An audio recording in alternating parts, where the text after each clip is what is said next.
Les trois âges de la vie intérieure du révérend père Réginald Garrigou-Lagrange, théologien et dominicain. Partie 2, chapitre 13, la confession sacramentelle. Recevez le Saint-Esprit. Ceux à qui vous remettrez les péchés, ils leur seront remis. Parole de Jésus à ses apôtres et à ses successeurs. Nous avons vu que la purification de l'âme est un effet de la mortification des sens, de la volonté propre et du jugement propre. Nous verrons aussi qu'elle est un effet de la prière. Mais Dieu, dans son amour pour nous, a mis à notre portée, pour nous purifier, d'autres moyens faciles et puissants, les sacrements, qui opèrent par eux-mêmes, ex opere operato, et produisent en l'âme qui s'y est préparée par des actes de foi et d'amour, une grâce beaucoup plus abondante que celle qu'elle obtiendrait en faisant les mêmes actes en dehors du sacrement. Cependant, si les sacrements par eux-mêmes, par la vertu divine qu'ils contiennent, ont une efficacité propre, la mesure de grâce produite par eux varie selon les dispositions de ceux qui les reçoivent. Plus elles sont parfaites, plus la grâce est abondante, et les différences entre diverses personnes recevant le même sacrement sont beaucoup plus grandes qu'on ne se le figure d'habitude. Le sacrement de pénitence est un des moyens les plus précieux de sanctification. Encore faut-il le bien recevoir et éviter la routine qui diminuerait considérablement son effet. Il importe donc de voir comment se préparer à la confession sacramentelle, comment la bien faire et quels en sont les fruits. Petit 1. Comment se préparer à la confession? Pour s'y préparer dignement, il faut s'examiner sur ses fautes et s'exciter à la contrition. L'examen de conscience demande d'autant plus de soin que le pénitent tombe dans plus de fautes et connaît peu son état intérieur. Cependant, ceux qui examinent chaque soir leurs principaux manquements n'ont aucune peine à se bien connaître, et ils y sont par là excités à faire de sérieux efforts pour s'amender. Quant aux personnes spirituelles qui se confessent souvent et qui ont soin de se préserver des péchés véniels délibérés, l'examen de conscience, comme le remarque saint Alphonse, ne demande pas beaucoup de temps. Il convient de se dire, de cette semaine, que reste-t-il pour être écrit en Dieu au livre de vie? En quoi ai-je été de Dieu? En quoi ai-je été de moi-même, en cédant à mon tempérament, à mon égoïsme, à mon orgueil? En considérant ainsi les choses d'en haut et en demandant la lumière, on obtient souvent la grâce d'un regard pénétrant sur sa propre vie. Il faut distinguer ici les péchés graves, les péchés véniels, plus ou moins délibérés, et les fautes de fragilité.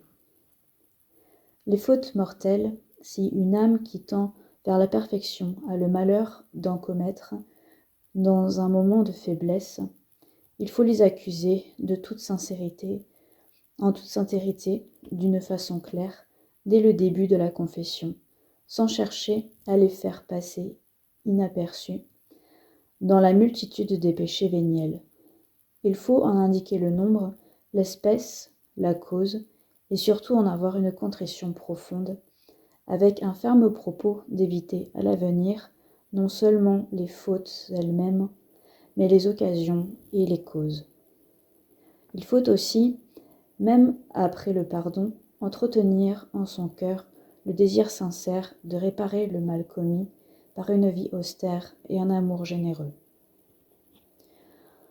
Il faut nous rappeler comment l'apôtre Saint-Pierre pleura son reniement, s'humilia profondément, remercia l'infinie miséricorde et continua sa marche jusqu'au martyre.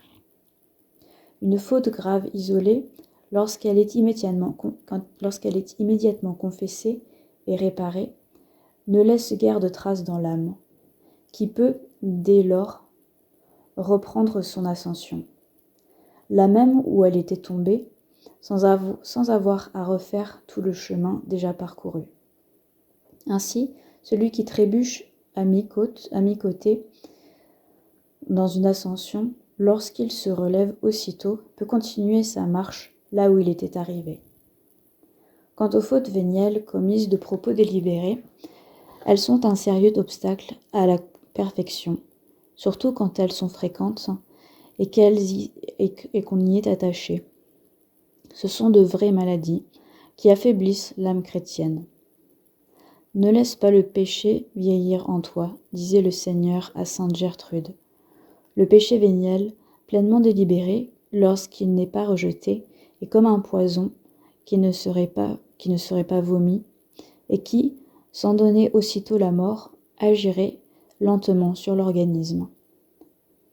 Il faut, par exemple, faire bien attention à ne pas garder volontairement de petites rancunes, ou l'attachement à son jugement propre, à sa volonté propre, l'habitude du jugement téméraire, de la médisance, des affections naturelles dangereuses qui seraient un lien, nous enlevant la liberté de l'esprit et tout l'élan vers Dieu.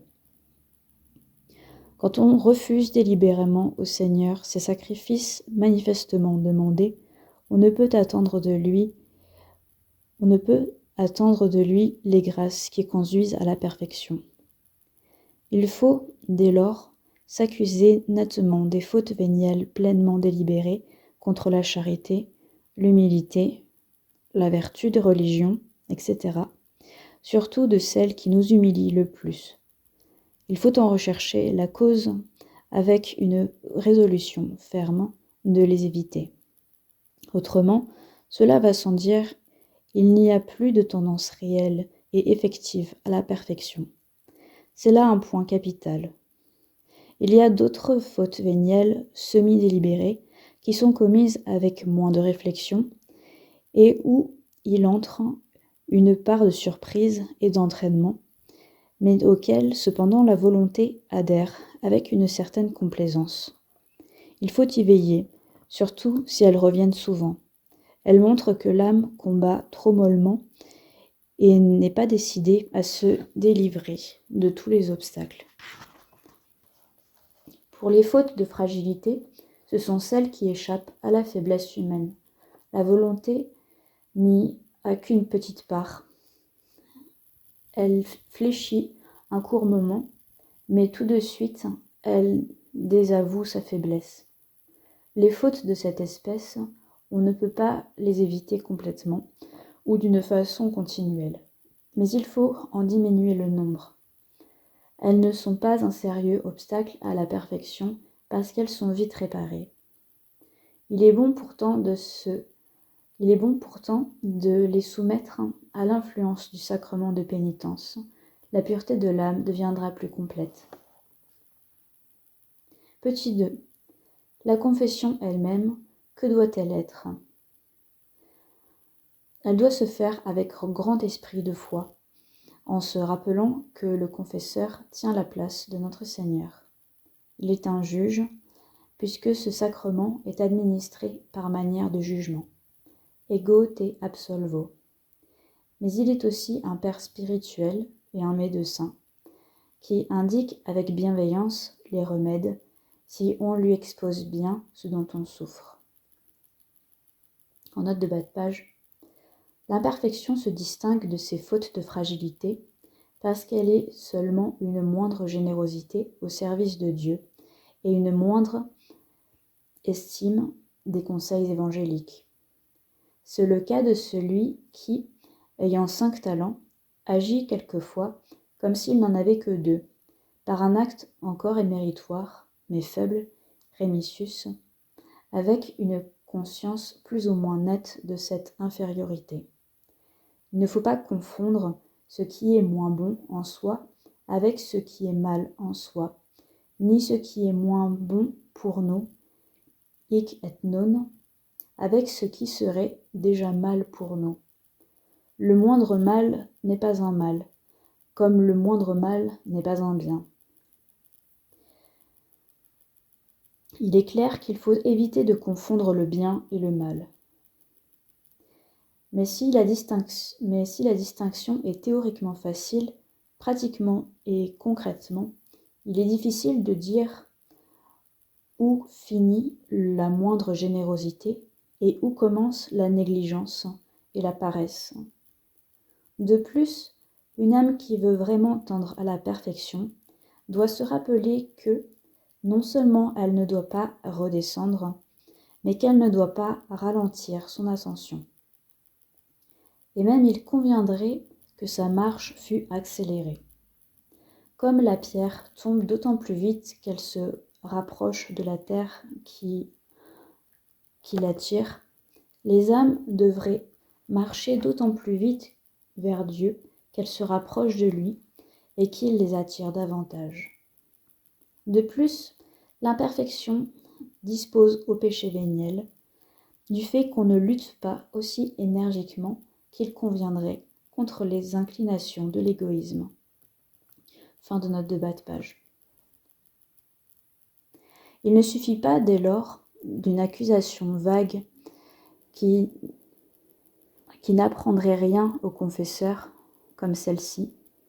J'ai eu des distractions dans mes prières. Il convient de dire « J'ai été spécialement distrait par négligence à tel exercice de piété, pour l'avoir mal commencé, sans recueillement, ou pour n'avoir pas combattu des distractions provenant d'une petite rancune, ou d'une affection trop sensible, ou de l'étude. » Il convient aussi de rappeler les résolutions prises et de dire si l'on y a plus ou moins manqué. On évitera ainsi la routine et la négligence. Il faut surtout s'exciter à la contrition et aux bons propos, qui en est la conséquence nécessaire. Pour cela, il faut penser au vrai motif de la contrition du côté de Dieu et du nôtre. Il faut demander la grâce de mieux voir que le péché, si léger soit-il, est une offense à Dieu et une résistance à sa volonté, résistance qui certainement lui déplaît, qu'il est aussi une ingratitude à l'égard du plus aimant des pères, ingratitude d'autant plus grande que nous avons plus reçu, et par laquelle nous refusons à Dieu une joie accidentelle que nous devrions lui donner. Nos fautes ont rendu plus amer le calice qui fut présenté à notre Seigneur à Gethsémani. Il pourrait nous dire ces paroles du psaume. Ce n'est pas un ennemi qui m'outrage, je le supporterai. Mais toi, tu étais un autre moi-même, un confident, mon confident et mon ami. Nous vivions ensemble, dans une douce intimité. Voilà bien le motif de la contrition du côté de Dieu. Il en est un autre de notre côté, le péché véniel. Sans diminuer en soi la charité, il enlève sa ferveur, sa liberté d'action, son rayonnement. Il rend l'amitié divine moins intime et moins active. Perdre l'intimité d'un saint, ce serait déjà beaucoup, mais perdre l'intimité du Sauveur, c'est bien plus encore. De plus, le péché véniel, surtout s'il est délibéré, fait renaître les mauvaises inclinations et nous dispose par là au péché mortel. Et en certaines matières, l'attrait pour le plaisir peut faire franchir bien rapidement la limite qui sépare le péché véniel du mortel.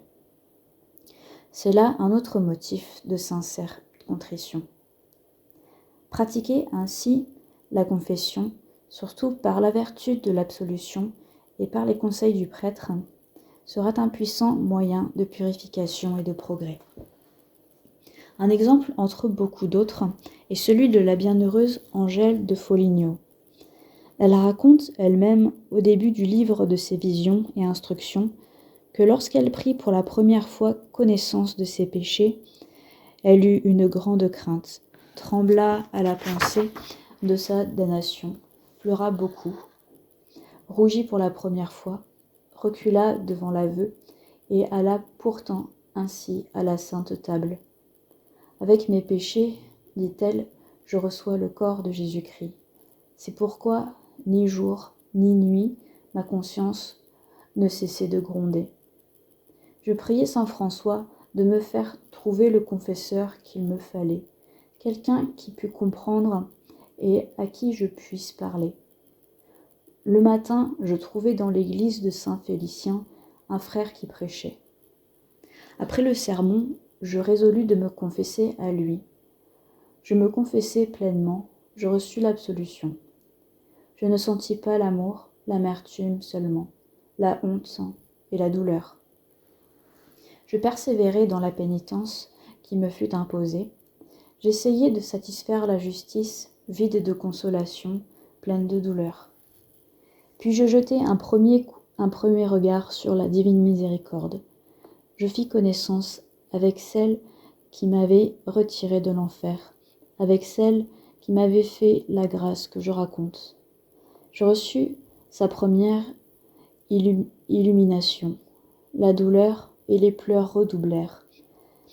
Je me livrai à une pénitence sévère. Ainsi éclairé, je n'aperçus en moi que des défauts. Je vis avec une certitude pleine que j'avais mérité l'enfer. Je ne recevais d'autre consolation que de pouvoir pleurer. Une illumination me donna la vue de mes péchés dans leur profondeur. Ici, je compris qu'en offensant le Créateur, j'avais offensé toutes les créatures. Par la Sainte Vierge et tous les saints, j'invoquai la miséricorde de Dieu. En me sentant morte, je demandai à genoux la vie. Tout à coup, je crus sentir sur moi la pitié de toutes les créatures et la pitié de tous les saints. Et je reçus alors un don. C'était un grand feu d'amour et la puissance de prier comme jamais je n'avais prié. Je reçus une profonde connaissance de la façon dont Jésus-Christ était mort pour mes péchés. J'eus de mes propres péchés un sentiment très cruel, et je m'aperçus que l'auteur du crucifiement, c'était moi. Mais l'immensité du bienfait de la croix, je ne m'en doutais pas encore. Puis le Seigneur, dans sa pitié, m'aperçut plusieurs fois, et dans le sommeil ou dans la veille, crucifié. Regarde, disait-il, regarde mes plaies. Il comptait les coups de la flagellation et me dit, c'est pour toi, pour toi, pour toi.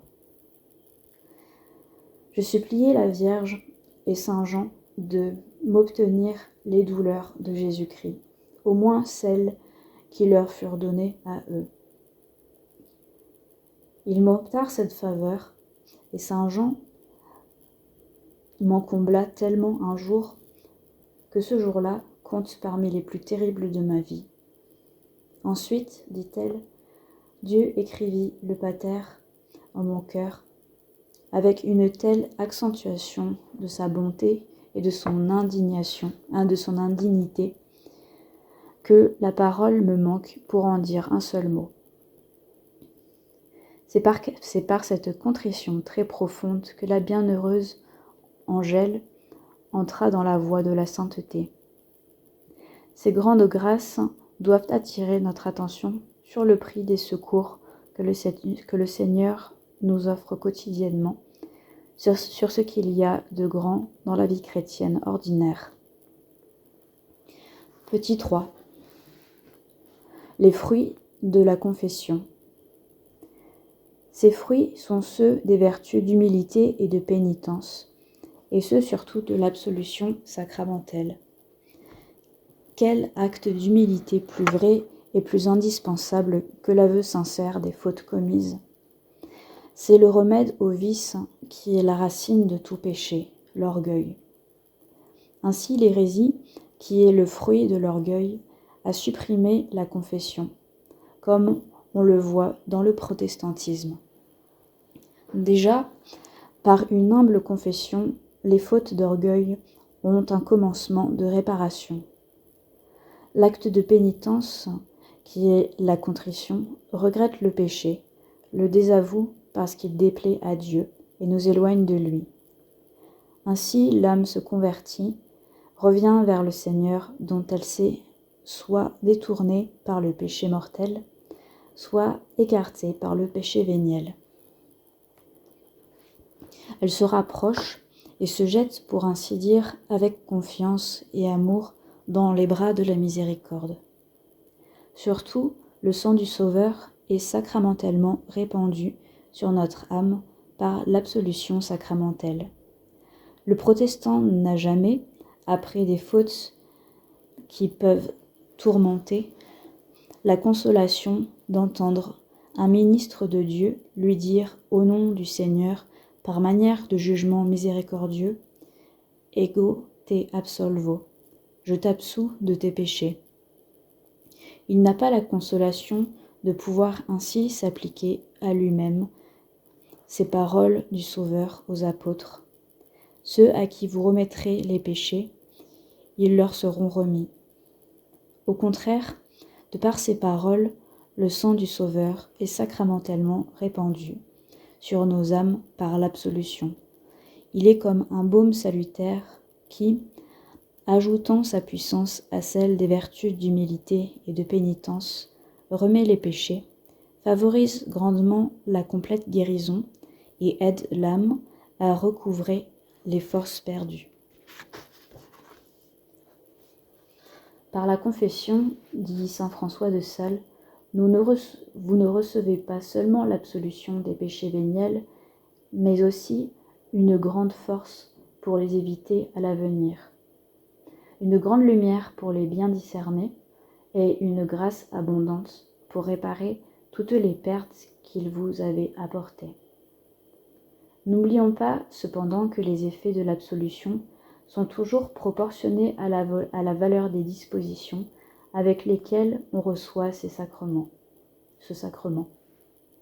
Comme le dit saint Thomas, si quelqu'un qui avait 5 talents et les a perdus par un péché mortel a une contrition juste suffisante, il ne recouvre pas les mérites perdus au degré où il les avait.